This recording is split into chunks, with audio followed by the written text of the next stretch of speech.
Mədə kismə əməliyyatından sonra uzun müddət nələrdən qidalanmaq olmaz?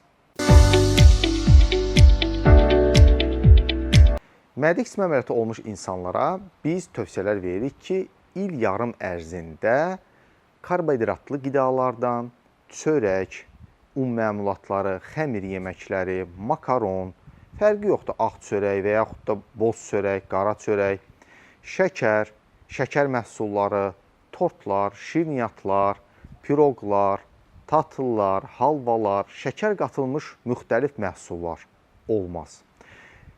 Qazlı içkilər, spirtli içkilər, alkoqollu içkilər, rəngli, şəkər qatılmış müxtəlif süni hazırlanmış içkilər də olmaz.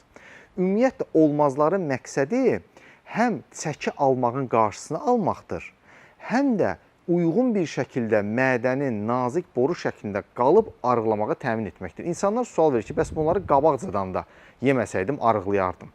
Xeyr, bu dəfə mədə kiçilmiş halda, daha kiçik porsiyada qidalarla doyduğunuz halda məqsədimiz odur ki, siz faydalı məhsullardan qidalanasınız.